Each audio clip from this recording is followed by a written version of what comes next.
Today we are discussing the topic Civil Procedure Code 1908, CPC 1908. Civil procedure കോഡിലെ ചില പ്രൊവിഷൻസാണ് നമ്മുടെ സിലബസിൻ്റെ പാർട്ടായിട്ടുള്ളത്. അതാണ് നമ്മൾ ഇന്ന് ഡിസ്കസ് ചെയ്യുന്നത്. അപ്പോൾ ഇയർ ഓർമ്മിച്ച് വെക്കുക. ഇയർ മിക്കവാറും മാർക്കൊക്കെ ആയിട്ട് ചോദിക്കുന്നതാണ്. Civil procedure code CPC 1908. Okay, നമുക്കറിയാം civil procedure code 1908 is a comprehensive law consisting of 158 sections and 51 orders governing the procedure of civil court in India.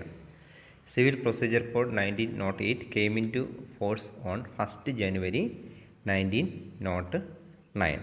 Okay, the act was passed in the year 1908 and this act came into force from 1st January 1909.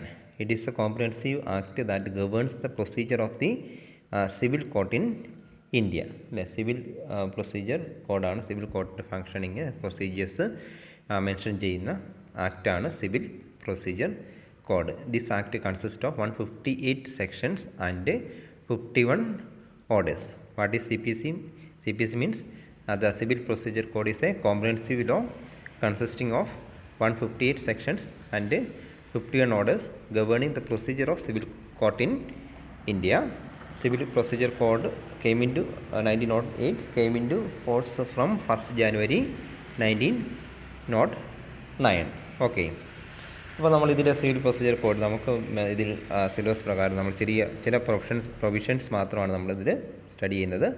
അപ്പോൾ അതിൽ പ്രധാനപ്പെട്ട what is summons, then what are the procedure for the issue of summons, then some terms used in civil procedure code like writ, habeas corpus, injunction, appeal, revision, review, and the next topic is section 60 of the civil procedure code, that is related to properties exempted from attachment under CPC. Then what's decree, then content of a decree, then orders, then difference between decree and order, then some other terms like jurisdiction, sub judice, res judicata, then finally suit and essentials of a suit. ഇത്രയും കാര്യങ്ങളാണ് നമ്മൾ civil procedure കോഡിൻ്റെ പാർട്ടായിട്ട് as per syllabus നമ്മൾ പഠിക്കുന്നത്. Okay, അപ്പോൾ നമുക്ക് ആദ്യം നോക്കാം വാട്ട് ഈസ് സമൻസ്. അല്ല, it is a this term is familiar to all. Summons is a document issued from the office of the Court of Justice calling upon a person to whom it is directed to attend before a judge or office of the court on the day mentioned therein. Notice കൊടുക്കുകയാണ്. The summons is a document issued from the office of the Court of Justice calling upon a person to whom it is directed to attend before a judge or office of the court on the day mentioned therein. അല്ലെ, കോടതിയിൽ ഹാജരാകാൻ വേണ്ടി കൊടുക്കുന്ന ഒരു നോട്ടീസാണ്, document ആണെന്ന് പറയുന്നത് summons എന്ന് പറയുന്നത്. അല്ലേ, അതിൽ പറഞ്ഞിരിക്കുന്ന ഡേറ്റിനും സമയത്തും ഡേറ്റിനും എന്ത് ചെയ്യാം, ഏത് കോർട്ടിൽ അല്ല ബിഫോർ ദി ജഡ്ജ് എന്ത് ചെയ്യാം, ഹാജരാവാൻ വേണ്ടിയുള്ള ഇൻറ്റിമേഷനാണെന്ന് പറയുന്നത് സമൻസ് എന്ന് പറയുന്നത്. Okay, then what are the procedure for the issue of summons? അല്ല, 3 മാർക്കിൻ്റെ ക്വസ്റ്റ്യൻസ് ആണ്. What are the procedure for the issue of summons? അപ്പോൾ ഒരു കോർട്ട് ഒരു സമൻസ് ഇഷ്യൂ ചെയ്ത് കഴിഞ്ഞാൽ അത് കൺസേൺഡ് പാർട്ടീനെ എങ്ങനെയാണ് അറിയിക്കുക, ഇൻഫോം ചെയ്യുക, അല്ലേ, ഇൻഫോം ചെയ്യുന്നത്, ഇൻറ്റിമേറ്റ് ചെയ്യുന്നത് എങ്ങനെയാണെന്നുള്ളതാണ് procedure for the issue of summons ആയിട്ട് ഇവിടെ പറയുന്നത്. അപ്പോൾ ഫസ്റ്റ് കേസ് പറയുന്നത് നമുക്കറിയാം, പെറ്റീഷണറും അതായത് ഒരു സ്യൂട്ട് ഫയൽ ചെയ്യുമ്പോൾ അതിൽ ഫയൽ ചെയ്യുന്ന വ്യക്തിയും അതുപോലെ തന്നെ ആർക്കെതിരെയാണ് ഫയൽ ചെയ്യപ്പെട്ട വ്യക്തി, അപ്പോൾ 2 പാർട്ടിയാണ് ഉണ്ടാവുക, അല്ലേ. അപ്പോൾ ഒരു സ്യൂട്ട് ഫയൽ ചെയ്യുമ്പോൾ സ്യൂട്ട് ഫയൽ ചെയ്യുന്ന വ്യക്തിക്കാണെന്ന് പറയുക പെറ്റീഷണർ എന്ന് പറയുക, പരാതിക്കാരൻ, അല്ലേ. ഇനി ആർക്കെതിരെയാണോ പെറ്റീഷൻ ഫയൽ ചെയ്യപ്പെട്ടിട്ടുള്ളത് അയാൾക്കാണെന്ന് പറയുക ഡിഫൻഡൻറ്റ്, എതിർകക്ഷിയാണ്.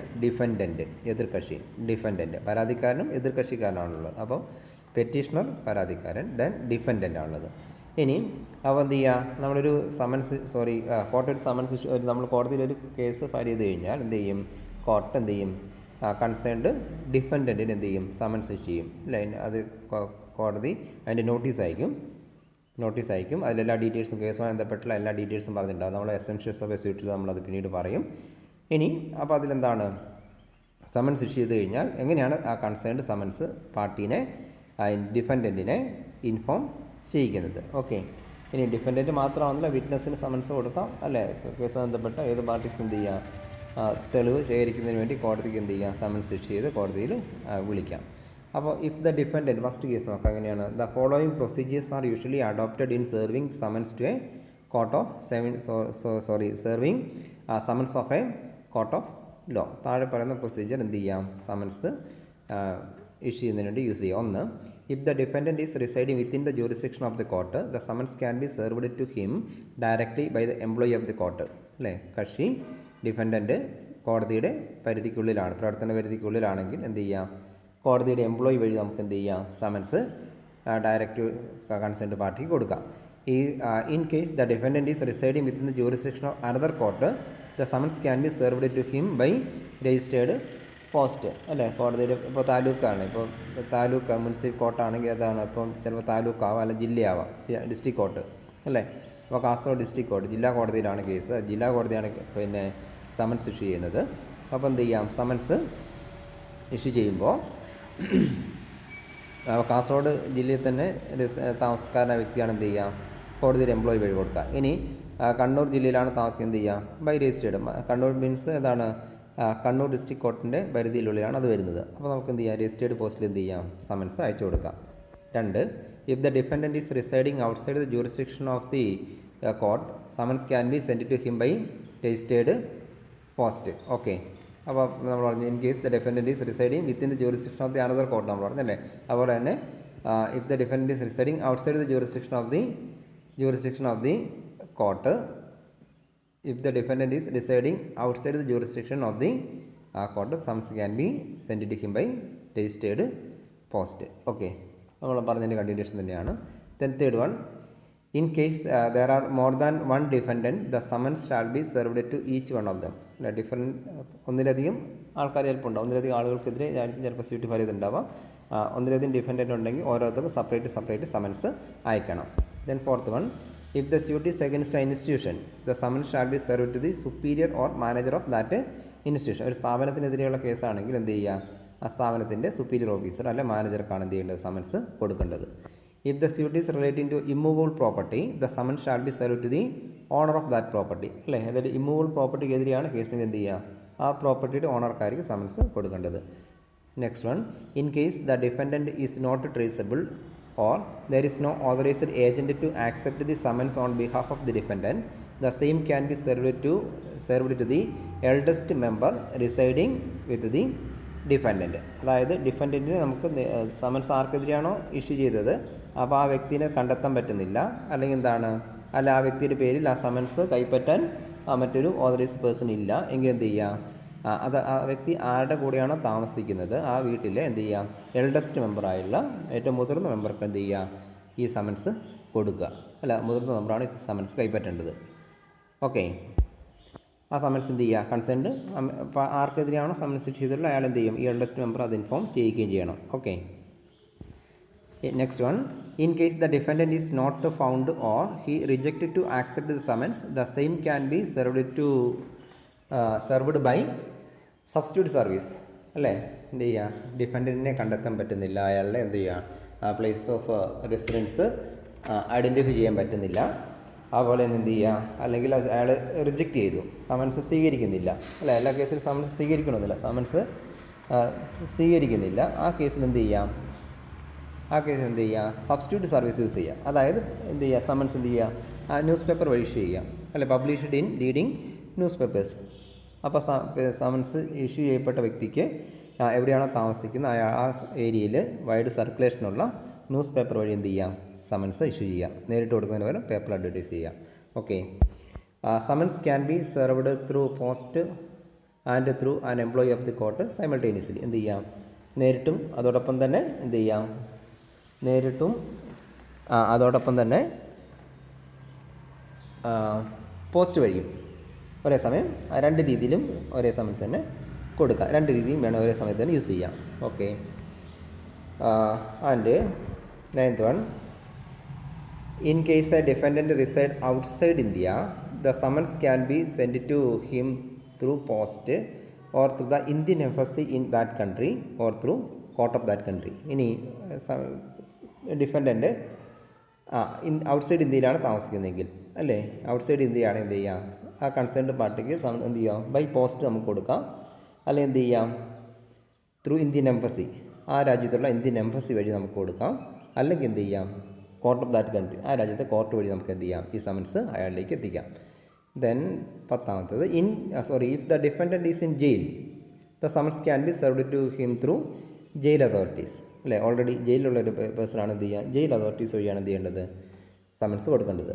അതായത് next one, the summons to a government servant can be served through his superior office. Government സെർവൻറ്റിനെതിരെയുള്ള സമൻസ് ആണെങ്കിൽ എന്ത് ചെയ്യുക, സുപ്പീരിയർ ഓഫീസർ വഴിയാണ് എന്ത് ചെയ്യേണ്ടത്, സമൻസ് കൺസേൺഡ് എംപ്ലോയിക്ക് കൊടുക്കേണ്ടത്.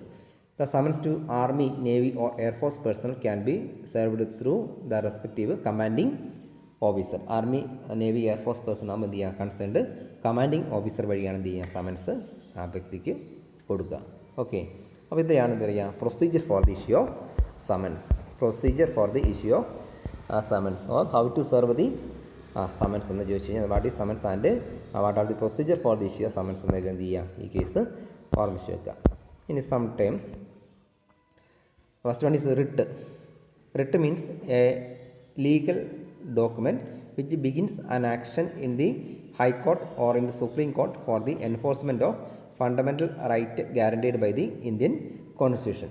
റിട്ട് മീൻസ് ഇതാണ് ഒരു കേസ് എന്നാണ് എന്താ പറയുക, കോമൺ ആയിട്ട് നമ്മൾ എന്താണ് റിട്ട് പെറ്റീഷൻ, അതായത് ഹൈക്കോടതിയിലോ സുപ്രീം കോർട്ടിലോ ദെൻ നമ്മുടെ ഫണ്ടമെൻ്റൽ റൈറ്റ് എൻഷുർ ചെയ്യാൻ വേണ്ടി നമ്മൾ കൊടുക്കുന്ന ഒരു പരാതിക്കാണ്, പെറ്റീഷനാണെന്ന് പറയുന്നത് റിട്ട് എന്ന് പറയുന്നത്. റിട്ട് ഈസ് എ പെറ്റീഷൻ, അല്ലേ. Writ means A document, A legal document which begins an action in the high court or supreme court. Okay, അപ്പോൾ നമ്മളിപ്പോൾ ഒരു പരാതി കൊടുത്ത റിട്ട് പെറ്റീഷൻ എന്ന് പറയുക, WPC, അല്ല, നമ്മൾ പല കോർട്ട് ഓർഡർ നമ്മൾ എടുത്ത് നോക്കിയാൽ അറിയാം, WPC നമ്പർ, അല്ലേ, റിട്ട് പെറ്റീഷനാണ്. റിട്ട് എന്ന ടൈമാണ് യൂസ് ചെയ്യുന്നത്. ഓക്കെ, അപ്പോൾ നമ്മൾ ഹൈക്കോടതിയിലോ സുപ്രീം കോടതിയിലോ കൊടുക്കുന്ന ഒരു ഇതാണ് പരാതിയുടെ ലീഗൽ ഡോക്യുമെൻ്റാണെന്ന് പറയുന്നത് റിട്ട് എന്ന് പറയുന്നത്. ഓക്കെ, നെക്സ്റ്റ് രണ്ടാമത്തെ ഹേബിയസ് കോർപ്പസ്, അല്ലെ, നമ്മൾ കേട്ടൊരു ടൈമാണ് ഹേബിയസ് കോർപ്പസ്. അതായത് അൺലോഫുള്ളി നോക്കാം, this is a type of writ. Habeas corpus is a Latin word which means you may have a body. It is the order issued by the court to produce before the court a person detained in prison or private custody. Okay, it provide quick remedy to a person who is unlawfully detained, അല്ലേ. ഏതാണ്, നിയമപരമല്ലാതെ തടവിൽ വെച്ചിരിക്കുന്ന ഒരാളെ കോടതി മുമ്പിൽ ഹാജരാക്കാൻ വേണ്ടിയുള്ള ഒരു പെറ്റീഷനാണെന്ന് പറയുന്നത് റിട്ട് എന്ന് പറയുന്നത്. ഹേബിയസ് കോർപ്പസ് എന്ന് പറയുന്നത്. It is a type of writ. Writ. Then habeas corpus means you may have the body, അല്ലേ, you may have the legal body to protect your right, അല്ലേ, അതാണ് അതിൻ്റെ മീനിങ്. അതായത് ചെയ്യുക, നിയമപരമല്ലാതെ ആരെയും തടഞ്ഞു വെക്കാനോ ജയിലിൽ അടയ്ക്കാനോ പറ്റില്ല, അല്ലേ. അപ്പോൾ അങ്ങനെ ഒരാളെ തടങ്കിൽ വെച്ചിട്ടുണ്ടെങ്കിൽ അല്ലെങ്കിൽ ജയിലിൽ ആക്കിയിട്ടുണ്ടെങ്കിൽ എന്ത് ചെയ്യുക, അയാളെ കോടതി മുമ്പാകെ ഹാജരാക്കാൻ വേണ്ടിയിട്ടുള്ള ഒരു ഡോക്യുമെൻ്റാണ് പറയുന്നത് ഹേബിയസ് കോർപ്പസ് എന്ന് പറയുന്നത്. ഓക്കെ, നെക്സ്റ്റ് വൺ ഇഞ്ചക്ഷൻ, അല്ലേ. ഇഞ്ചക്ഷൻ നമ്മൾ പല സിനിമകളിലൊക്കെ കാരണം ഇഞ്ചക്ഷൻ ഓർഡർ, അല്ലേ, എന്ത് ചെയ്യാണ്, ആ ഒരു പ്രവൃത്തി നിർത്തിവെക്കുന്നതിനുള്ള ഓർഡറാണെന്ന് പറയുക ഇഞ്ചക്ഷൻ എന്ന് പറയുന്നത്. Okay, injunction is a court order whereby a party is required to do or to restrain from doing any particular act. ഒരു ആക്ട് ചെയ്യുന്നത് തടയുകയോ അല്ലെങ്കിൽ ഇതാണ് ഒരു ആക്ട് നിയമപ്രകാരം ചെയ്യേണ്ടതിനെ ചെയ്യുവാനോ പറയുന്ന ഒരു ഓർഡറാണെന്ന് പറയുന്നത് ഇഞ്ചക്ഷൻ എന്ന് പറയുന്നത്. Okay, injunction is a court order whereby a party is required to do or to restrain from doing any particular act. It is an order of a court compelling summon to stop doing something or not to do something. Okay, എന്ത് ചെയ്യുക, ഇപ്പോൾ ഏതൊരു പ്രവൃത്തി എന്ത് ചെയ്യുക, നിയമപരമല്ലാതെ എന്ത് ചെയ്യുക, നടത്തുന്നൊരു പ്രവൃത്തി എന്ത് ചെയ്യുക, താൽക്കാലികമായിട്ട് എന്ത് ചെയ്യുക, തടഞ്ഞു വെക്കുക, അല്ലേ. ഇപ്പോൾ കായൽ കയ്യേറിയുള്ള നിർമ്മാണ പ്രവർത്തനങ്ങൾ, അല്ലേ, കോടതി എന്ത് ചെയ്യുക, ഇഞ്ചക്ഷൻ ഓർഡർ വരും, താൽക്കാലികമായി പ്രവർത്തനം എന്ത് ചെയ്യുക, നിർത്തിവെക്കുക. ഓക്കെ, അപ്പോൾ അങ്ങനെയുള്ള ഓർഡറാണെന്ന് പറയുന്നത് ഇഞ്ചക്ഷൻ ഓർഡർ എന്ന് പറയും, ഇഞ്ചക്ഷൻ എന്ന് പറയുന്നത്. അല്ല, injection may be temporary or permanent. ചിലപ്പോൾ ടെമ്പററി ആവാം, ചിലപ്പോൾ എന്ത് ചെയ്യാം, പെർമനൻറ്റ് ഓർഡർ ആവാം injection order. Then next one appeal അല്ലേ. നമുക്കറിയാം അപ്പീൽ നമ്മൾ പിന്നെ കോപ്പറേറ്റീവ് ലോസിനും പല കേസിനും പറഞ്ഞിട്ടുണ്ട് അല്ലേ. An aggrieved party can file an appeal before the then higher authority അല്ലേ, നമ്മൾ പറഞ്ഞിട്ടുണ്ട്. ഇപ്പോൾ ട്രൈബ്യൂണലിൻ്റെ കേസ് നമ്മൾ പറഞ്ഞിട്ടുണ്ട്, കോപ്പറേറ്റീവ് ആർബിട്രേഷൻ കോർട്ട്, അതുപോലെ ട്രൈബ്യൂണൽ അല്ലേ. ആർബിട്രേഷൻ കോർട്ടിൻ്റെ വിധിക്കെതിരെ നമുക്ക് എന്ത് ചെയ്യാം, ട്രൈബ്യൂണൽ അപ്പീലിന് പോകാമെന്നൊക്കെ പറഞ്ഞിട്ടുണ്ട്. Then appeal is a request of an aggrieved party to a higher court for changing the decision of a lower court or for changing a decision of a government അല്ലേ. Government ഓർഡറിനെതിരെ appeal പോവാം, അല്ലെ എന്ത് ചെയ്യാം, lower കോർട്ടിൻ്റെ ഡിസിഷനെതിരെ aggrieved party അല്ലെ. Aggrieved party means the party against whom the decision is taken by the lower court അല്ലേ. ഏത് പാർട്ടിക്കെതിരെയാണോ ലോവർ കോർട്ട് ദെൻ ഡിസിഷൻ എടുത്തുള്ളത് എന്ത് ചെയ്യാം, ആ കൺസേൺഡ് പാർട്ടിക്ക് എന്ത് ചെയ്യാം, ആ ലോവർ കോർട്ടിൻ്റെ ഡിസിഷൻ ചേഞ്ച് ചെയ്യണം എന്നാവശ്യപ്പെട്ടുകൊണ്ട് എന്ത് ചെയ്യാം, ഹയർ അതോറിറ്റിയിൽ എന്ത് ചെയ്യാം, ഹയർ കോർട്ടിൽ ദെൻ പെറ്റീഷൻ ഫയൽ ചെയ്യുക. അതിനെന്ത് പറയുക, അപ്പീൽ എന്ന് പറയാം. സാധാരണ the period of appeal is 60 days from the date of order അല്ലെ. ഒരു ഓർഡർ ഇഷ്യൂ ചെയ്ത് 60 ദിവസത്തിനുള്ളിലാണ് എന്ത് ചെയ്യേണ്ടത്, അപ്പീൽ ഫയൽ ചെയ്യേണ്ടത്. Okay. Next one revision. Section 115 of the CPC deals with revision. അതായത് റിവിഷൻ പെറ്റീഷൻ ആരാണ് എടുക്കുക, റിവിഷൻ പെറ്റീഷൻ എവിടെയാണ് നമ്മൾ ഫയൽ ചെയ്യുക, ഹൈക്കോർട്ടിലാണ് ഫയൽ ചെയ്യുക. ഓക്കെ. അപ്പീൽ നമ്മൾ ഫയൽ ചെയ്യുന്നത് ലോവർ കോർട്ടിൻ്റെ ഡിസിഷൻ ചെയ്ത് നമ്മൾ എന്ത് ചെയ്യുക, ഹയർ കോർട്ടിലാണ് അപ്പീൽ ഫയൽ ചെയ്യുന്നത്. ഓക്കെ. അതായത് ഇപ്പം പിന്നെ സിംഗിൾ ബെഞ്ച്, ഹൈക്കോടതിയിലെ സിംഗിൾ ബെഞ്ചിന് ഒത്തിനെതിരെ നമ്മൾ എന്ത് ചെയ്യും, ഡിവിഷൻ ബെഞ്ചിൽ എന്ത് ചെയ്യും, ഡിവിഷൻ ബെഞ്ചിൽ അപ്പീലിന് പോകും. സിംഗിൾ ബെഞ്ചിൻ്റെ ഹയർ കോർട്ടാണെന്ന് പറയുക ഡിവിഷൻ ബെഞ്ച് എന്ന് പറയുന്നത്. ഓക്കെ. ഡിവിഷൻ ബെഞ്ചിൻ്റെ അപ്പീലിന് ഓർഡറിനെതിരെയാണ് എന്ത് ചെയ്യുക, നമുക്ക് അതിൻ്റെ അപ്പീലായിട്ട് അതോട്ട് സുപ്രീം കോർട്ടാണ്. ഹൈക്കോടതിയിലെ ഡിവിഷൻ ബെഞ്ചിൻ്റെ തീരുമാനത്തിനെതിരെയാണ് നമ്മൾ എന്ത് ചെയ്യണം, സുപ്രീം കോർട്ടാണ് അതിൻ്റെ ഹയർ അതോറിറ്റി എന്ന് പറയുന്നത്. ഇനി റിവിഷൻ്റെ കേസ് സെക്ഷൻ 115 റിവിഷൻ പറയുന്നത്. അതായത് ഹയർ കോർട്ടിന് ഇപ്പോൾ ഏതെങ്കിലും ഒരു കേസിൽ എന്ത് ചെയ്യുക, ഏതെങ്കിലും സ്പെസിഫിക് ആയിട്ടുള്ള ഒരു മാറ്റർ അല്ലെങ്കിൽ എവിഡൻസ് കണ്ടെത്തുകയും ഉണ്ടെന്ന് നമ്മൾ മനസ്സിലാക്കുകയും ചെയ്ത് നമുക്ക് എന്ത് ചെയ്യാം, ആ കേസ് വീണ്ടും പരിഗണിക്കാൻ വേണ്ടി നമുക്ക് എന്ത് ചെയ്യാം, ഹൈക്കോടതിയോട് ആവശ്യപ്പെടാം. അതിനാണ് റിവിഷൻ എന്ന് പറയുക.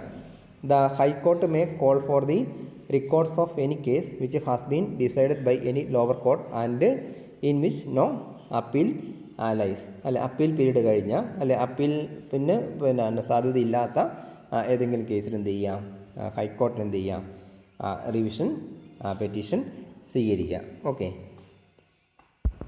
ആൻഡ് നെക്സ്റ്റ് വൺ റിവ്യൂ നമ്മൾ റീവാലുവേഷൻ എന്ന് പറയുന്ന പോലെ തന്നെ റിവ്യൂ അല്ലേ.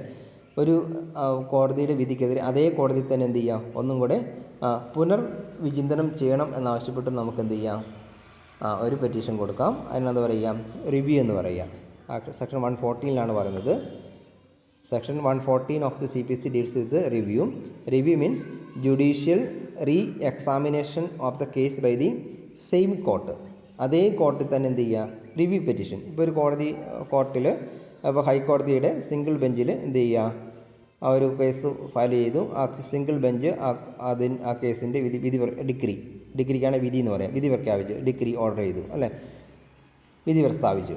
ഇനി നമുക്ക് എന്ത് ചെയ്യാം, ആർക്കെതിരെയാണ് അഗ്രീഡ് പാർട്ടി, ആർക്കെതിരെയാണോ ആ വിധിയുള്ളത് എന്ത് ചെയ്യാം, ആ കൺസേൺഡ് പാർട്ടിക്ക് എന്ത് ചെയ്യാം, അതേ കോടതിയിൽ തന്നെ എന്ത് ചെയ്യാം, തീരുമാനം പുനഃപരിശോധിക്കണം എന്നാവശ്യപ്പെട്ട് എന്ത് ചെയ്യാം, പുനഃപരിശോധന ഹർജി കൊടുക്കാം. അതിനാണ് എന്ത് പറയുന്നത്, റിവ്യൂ എന്ന് പറയുന്നത്. Okay. Any person aggrieved by a decision of or order may apply for the review of judgment. Okay. Same കോർട്ടാണ് റിവ്യൂ. ദെൻ അപ്പീൽ എന്താണ്, ഹയർ കോർട്ടിലാണെന്ന് പറയുന്നത് അപ്പീൽ ഫയൽ ചെയ്യുന്നത്. ഓക്കെ. അപ്പോൾ ഞാൻ ടേംസ് അതിൽ ഓർമ്മിച്ച് വെക്കുക. നമ്മൾ പറഞ്ഞു ഏതൊക്കെ ടേംസാണ്, writ, habeas corpus, injunction, appeal, revision, review. Okay. Then next section 60. What are the provisions of section 60 എന്ന് ചില വർഷം ചോദിച്ചിട്ടുണ്ട്. അപ്പോൾ സെക്ഷൻ 60 ഓഫ് CPC ഓർമ്മിച്ച് വെക്കണം. Section 60 related to properties exempted from attachment under CPC.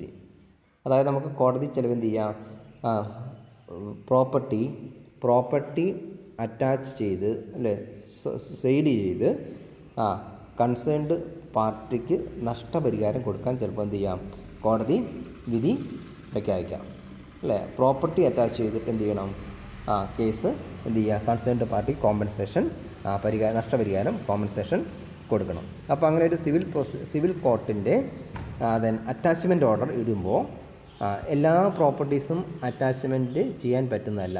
Some properties are exempted from the attachment. ചില property exempted ആണ്. അപ്പോൾ അങ്ങനെയുള്ള CPC പ്രകാരം എക്സംപ്റ്റഡ് ആയ പ്രോപ്പർട്ടീസാണ് സെക്ഷൻ 60 പറയുന്നത്. അതൊക്കെ ഏതൊക്കെയാണെന്ന് നോക്കാം. Section 60 deals with attachment of property and sale in execution of a decision. അല്ലെ, ഒരു ഓർഡർ നടപ്പിൽ വരുത്താൻ വേണ്ടി എന്ത് ചെയ്യാം, അറ്റാച്ച്മെൻറ്റ് ആൻഡ് സെയിൽ ഓഫ് പ്രോപ്പർട്ടിയാണ് സെക്ഷൻ 60 പറയുന്നത്. The properties which are exempted from the attachment are. ഏതൊക്കെ പ്രോപ്പർട്ടീസാണ് അറ്റാച്ച്മെൻറ്റിൽ നിന്ന് ഒഴിവാക്കപ്പെട്ടിട്ടുള്ളത്? ഒന്ന്, wearing apparels, cooking methods, beds and personal ornaments in accordance with religious usage which cannot be parted with by any woman. ഏതൊക്കെയാണ് നോക്കാം. ഒന്ന്, വിയറിംഗ് അപ്പാരൽസ്, അല്ലേ, ആഭരണങ്ങൾ. Then cooking methods, then beds, then personal ornaments, അതായത് religious usage പ്രകാരം, അല്ലേ, religious. ഇപ്പോൾ wedding ring, ഇപ്പോൾ ക്രിസ്ത്യൻ്റെ കേസ് അല്ല മറ്റ് ഏത് കേസായിട്ടാണ് വെഡ്ഡിങ് റിങ്, അല്ലേ, വിവാഹമോതിരം, അല്ലേ, നമ്മളെന്താണ് ഒരു ആചാരപ്രകാരം നമ്മൾ എന്ത് ചെയ്യുന്നതാണ്, വുമൺ കൈകൾ എന്ത് ചെയ്യാണ്, അതുപോലെ താലി, മാല. അപ്പോൾ അങ്ങനെയുള്ള കേസുകളൊക്കെ എന്താണ്, അറ്റാച്ച്മെൻറ്റ് ചെയ്യാൻ പറ്റുന്ന പ്രോപ്പർട്ടി അല്ല. രണ്ടാമത്തത്, tools of artisans, agriculture implements, cattle and seed grain of agriculturist. അപ്പോൾ അഗ്രികൾച്ചറുമായി ബന്ധപ്പെട്ടുള്ളതാണെങ്കിൽ ടൂൾസും അതുപോലെ അഗ്രികൾച്ചർ ഇംപ്ലിമെൻറ്റ്സ്, കാറ്റിൽ, സീഡ് ഗ്രെയിന്, അങ്ങനെയുള്ള കാര്യങ്ങളൊന്നും അറ്റാച്ച് ചെയ്യാൻ പറ്റില്ല. Then house and other buildings belongs to agriculturist. അഗ്രികൾച്ചറിസ്റ്റിൻ്റെ അഗ്രികൾച്ചർ പർപ്പസിന് വേണ്ടിയുള്ള ഹൗസും അതർ ബിൽഡിങ്സും എന്ത് ചെയ്യില്ല, അറ്റാച്ച് ചെയ്യാൻ പറ്റില്ല. Books of accounts, books of account is exempted from attachment. Then stipend and gratuity allotted to pensioners, പെൻഷനേഴ്സിൻ്റെ സ്റ്റൈഫൻഡും ഗ്രാറ്റുവിറ്റിയും. Then next one, the wages of labourers and domestic servants, ലേബറേഴ്സിൻ്റെയും ഡൊമസ്റ്റിക് സെർവൻ്റെയും വേജസ് ദെൻ അറ്റാച്ച്മെൻറ്റ് പറ്റില്ല. Salary to the extend of ₹400, 400 രൂപ വരെ ഉപജീവനത്തിനുള്ള മാർഗം എന്ന രീതിയിലാണ് 400 രൂപ വരെ ഉള്ളത്. ദെൻ അറ്റാച്ച് ചെയ്യാൻ പറ്റില്ല. അതിന് അപ്പോൾ നമുക്ക് അറ്റാച്ച് ചെയ്യാം. The pay and allowance of army, air force and navy person, army, air force, navy പേഴ്സൻ്റെ പേയും അലവൻസും അറ്റാച്ച് ചെയ്യാൻ പറ്റില്ല. All deposits under provident fund act, PF act പ്രകാരം ഡെപ്പോസിറ്റ് ചെയ്തിട്ടുള്ളത് അതും അറ്റാച്ച് ചെയ്യാൻ പറ്റില്ല. All money payable under the policy insurance, insurance ക്ലെയിമായിട്ട് കിട്ടാനുള്ള എമൗണ്ടും കോടതി വിധി പ്രകാരം അറ്റാച്ച് ചെയ്യാൻ, ഒരു ഓർഡർ എക്സിക്യൂട്ട് ചെയ്യാൻ വേണ്ടി അറ്റാച്ച് ചെയ്യാൻ പറ്റില്ല. Then any allowance declared by Indian law to be exempted from liability to attachment. Indian law പ്രകാരം ഡിക്ലെയർ ചെയ്യപ്പെടുന്ന അലവൻസസും ദെൻ ഈ ഒരു വിധി അല്ല ഇതാണ് in execution of the order attach ചെയ്യാൻ പറ്റുന്നതല്ല, ഫോർ ദി എക്സിക്യൂഷൻ അറ്റാച്ച് ചെയ്യാൻ പറ്റുന്നതല്ല. Okay, then what is decree? അപ്പോൾ പ്രോപ്പർട്ടീസ് എക്സംപ്റ്റഡ് ഫ്രം അറ്റാച്ച്മെൻറ്റ് ഓർമ്മിച്ചൊക്കെ സെക്ഷൻ 60 പ്രകാരം ഇത്രയും പ്രോപ്പർട്ടീസ് എന്താണ്, അറ്റാച്ച്മെൻറ്റ് ഓഫ് പ്രോപ്പർട്ടീസും എക്സംപ്റ്റഡ് ആണ്. Okay, then next, what is degree and content of degree, then difference between degree and order. What is A degree? Degree means an order. According to section 2, subsection 2 of the CPC 1908, degree means the formal expression of an adjudication by the court. Formal expression of an adjudication by the court. It determines the right of the parties with regard to all or any of the matters in the suit. A degree may be final or preliminary. Okay, degree means order of the court or judgment. അല്ലേ, ജഡ്ജ്മെൻറ്റിനാണെന്ന് പറയുന്നത് degree എന്ന് പറയുന്നത്. ഒരു കേസിൽ കോടതിയുടെ ജഡ്ജ്മെൻറ്റിനാണെന്ന് പറയുന്നത് അല്ലേ, formal expression of an adjudication. Adjudication means കേസിന് ആസ്പദമായുള്ള സബ്ജക്റ്റ് മാറ്റാനാണെന്ന് പറയുക അഡ്judication എന്ന് പറയുക. അഡ്judication അല്ലേ, തർക്കപരമായ സംഭവം എന്താണ്, ഇതാണ് കേസിൻ്റെ ദെൻ സബ്ജക്റ്റ് മാറ്റണം അല്ലേ, അതിന് എന്ത് ചെയ്യുക, കോടതി അതിൻ്റെ ദെൻ ഒരു ഡിസിഷൻ, ജഡ്ജ്മെൻറ്റ് അല്ലേ, അതിനാണ് പറയുന്നത് ഇവിടെ ഡിഗ്രി എന്ന് പറയുന്നത്. ഓക്കെ, അത് degree may B final or preliminary ആവാം. ഓക്കെ, അന്തിമ വിധിയാവാം, അല്ലെ എന്താവാം, ഇടക്കാല ആയിട്ടുള്ള ഇൻ്റർലൊക്കേറ്ററി ആയിട്ടുള്ള ദെൻ പ്രിലിമിനറി ഡിഗ്രി ആവാം. ഇനി കണ്ടൻസ് ഇൻ ഡിഗ്രി. എന്താ ഡിഗ്രി എന്ന് പറഞ്ഞു കഴിഞ്ഞാൽ നോക്കാം. The term decree includes the following essential elements. ഡിഗ്രിയിൽ താഴെ പറയുന്ന ഒരു ജഡ്ജ് ഉണ്ടാവണം. There must be the formal expression of adjudication. Formal expression of adjudication. നമുക്കറിയാം കോർട്ട് ഓർഡർ അല്ലേ. ഇപ്പോൾ അയോധ്യ കേസിൻ്റെ വിധി വന്നു അല്ലേ. എത്ര ആയിരക്കണക്കിന് പേജുള്ള വിധിയാണ് വന്നിട്ടുള്ളത് അല്ലേ. അപ്പോൾ ഒരു കോർട്ടിൻ്റെ ഒരു ജഡ്ജ്മെൻ്റ് എടുത്തു കഴിഞ്ഞാൽ നിങ്ങൾ കണ്ടുകൊണ്ട് നിങ്ങൾക്ക് മനസ്സിലാകും ആ കേസിൻ്റെ ആസ്പദമായ എല്ലാ സംഭവങ്ങളും അതിൽ ഓരോന്നായിട്ടും പറഞ്ഞിട്ടുണ്ടാവും. ആ കേസിന് ആസ്പദമായിട്ടുള്ള ഓരോ കാര്യങ്ങളും അതിൽ പറഞ്ഞിട്ടുണ്ടാവും. That means formal expression of adjudication അല്ലേ. അപ്പോൾ ആ കേസിൻ്റെ ഒരു കേസിൻ്റെ ഒരു ഡിഗ്രി നമുക്കൊരു അതിൻ്റെ നമ്മളെന്താ പറയുക വിധി എന്ന് പറയാം അല്ലേ. കോർട്ട് ഓർഡർ ജഡ്ജ്മെൻറ്റ് അല്ലേ. ജഡ്ജ്മെൻറ്റ് നമ്മൾ എടുത്തു കഴിഞ്ഞാൽ അതിൽ ആ കേസിന് ആസ്പദമായ എല്ലാ സംഭവങ്ങളും അതിൽ കൃത്യമായിട്ടും പറഞ്ഞിട്ടുണ്ടാകും. That is formal expression of adjudication. 2, the adjudication must have been given in the suit അല്ലേ. നമ്മൾ ഫയൽ ചെയ്യുന്ന സ്യൂട്ടിൽ ആ അഡ്ജുഡിക്കേഷൻ പറഞ്ഞിട്ട് ഉണ്ടാവും അല്ലേ. നമ്മൾ കൊടുക്കുന്ന പരാതി എന്താണെന്നുള്ളത് പറഞ്ഞിട്ടുണ്ടാവും. അത് എന്ത് ചെയ്യും, എവിടെ വെച്ചിട്ടുണ്ടാവും, അത് എവിടെ മെൻഷൻ ചെയ്തിട്ടുണ്ടാവും, ഈ ഡിഗ്രിയിലും മെൻഷൻ ചെയ്തിട്ടുണ്ടാവും. The adjudication must have been given in the suit. Okay. 3rd one, the degree must have determine the right of the parties. അപ്പോൾ ജഡ്ജ്മെൻറ്റിൽ പറയും അല്ലേ.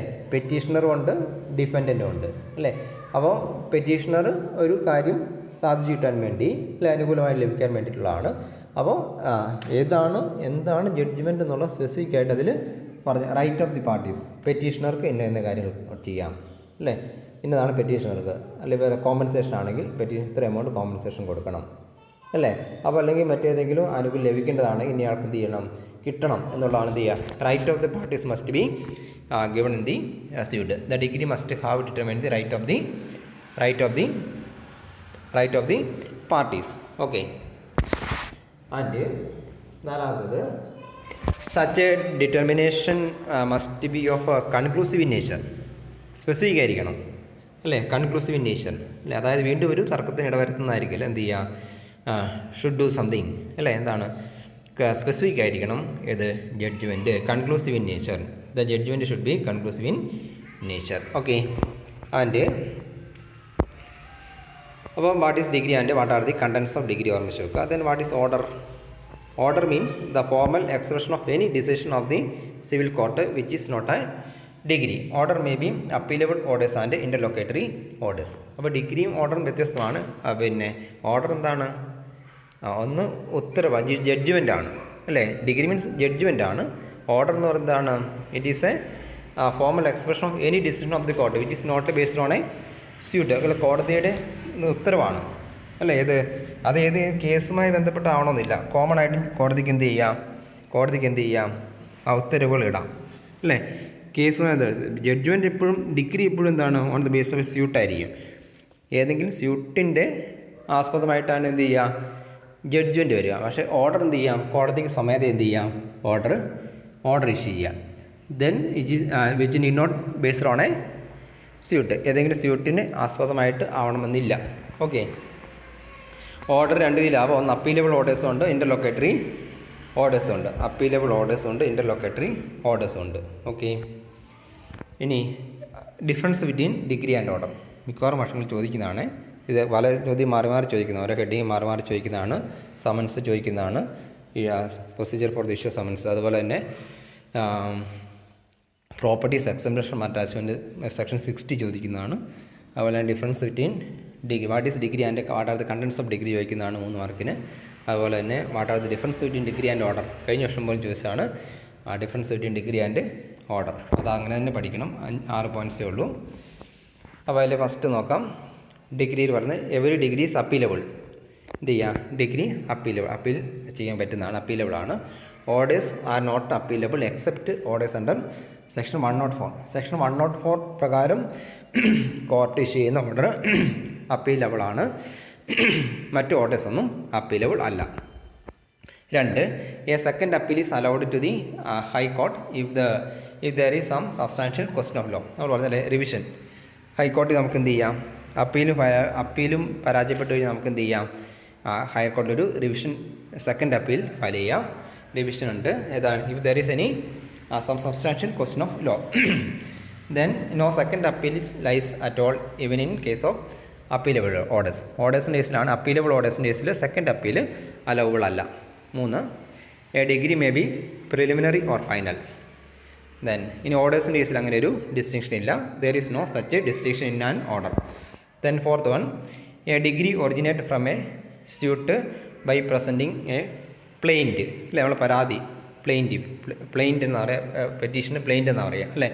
എ ഡിഗ്രി അല്ലേ, എപ്പോഴാണ് ഒരു ഓർഡർ ഉണ്ടാവുക, നമ്മൾ സ്പെസിഫിക് ആയിട്ടുള്ളൊരു പരാതി കൊടുക്കുമ്പോഴാണ് ചെയ്യുന്നത് ഓർഡേഴ്സ് ഉണ്ടാവുന്നത്. ഡിഗ്രി ഉണ്ടാകുന്നത്. Degree originates from a suit.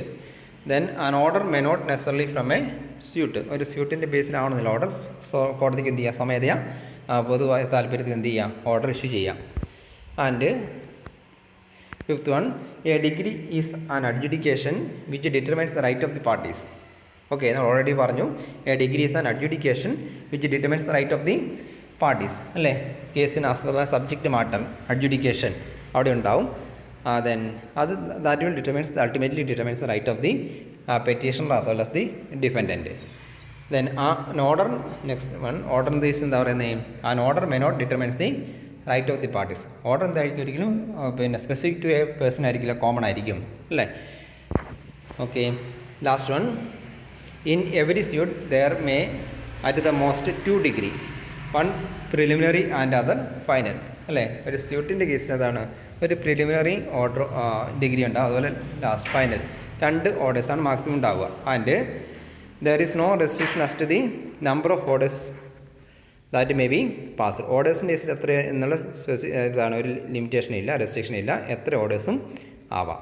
ഡിഗ്രിയുടെ കേസിൽ എന്താണ്, 1 പ്രിലിമിനറി, മാക്സിമം 2 ഡിഗ്രി ഉണ്ടാവുള്ളൂ, 1 പ്രിലിമിനറി, രണ്ടാമത്തത് ഫൈനലും.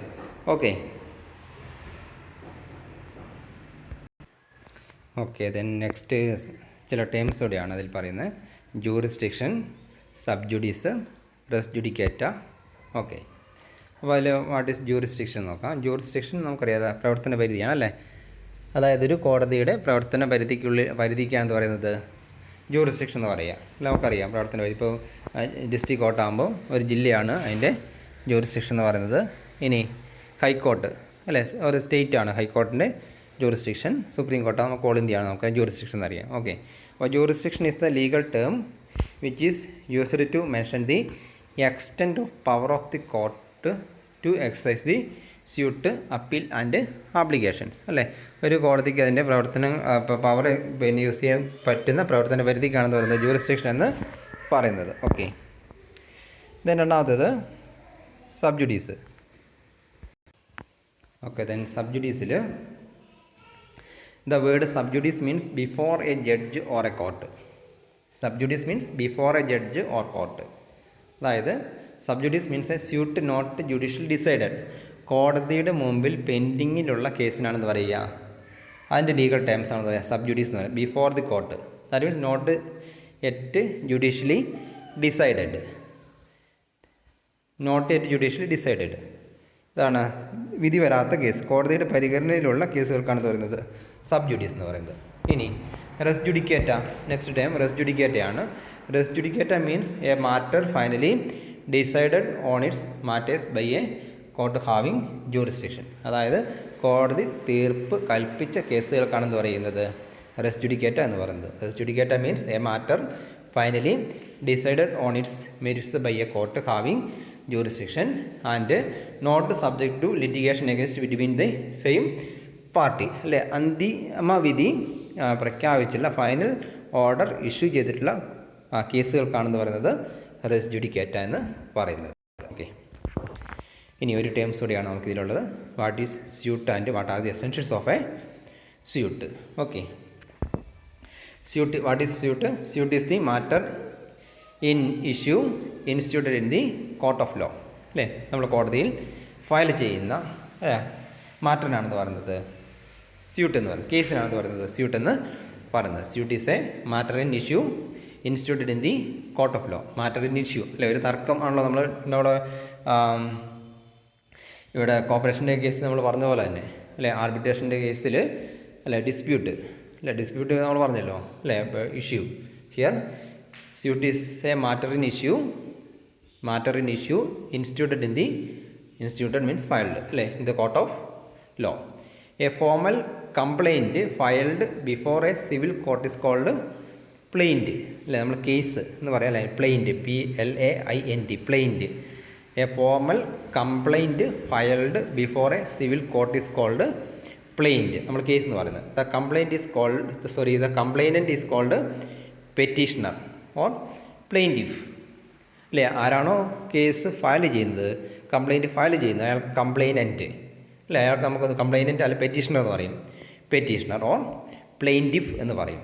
ഓക്കെ, പ്ലെയിൻറ്റിഫ് ഫയൽ ചെയ്യുന്ന കേസാണ് എന്താ പറയുക, പ്ലെയിൻറ്റ് എന്ന് പറയുന്നത്. പ്ലെയിൻറ്റ്. ഓക്കെ, കേസിനാണ് പ്ലെയിൻറ്റ് എന്ന് പറയുക. പെറ്റീഷണർ കാണുന്ന പറയുക കംപ്ലൈനൻറ്റ് ഓർ പ്ലെയിൻറ്റിഫ് എന്ന് പറയുന്നത്. ഓക്കെ,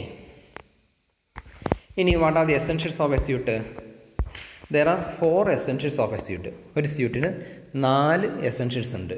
ഓക്കെ, ഒന്ന് parties to the suit, parties, 2 parties ഉണ്ടാവും. Then subject matter in dispute, കേസിന് ആസ്പദമായിട്ടുള്ള സാഹചര്യം അല്ലെ, സബ്ജക്റ്റ് മാറ്റർ ഓഫ് കേസ് അല്ലെ dispute. Then cause of action, finally relief. Cause of action, finally relief. Okay, അപ്പോൾ അതിൽ ഓരോ കേസ് നോക്കാം. First one, parties to the suit.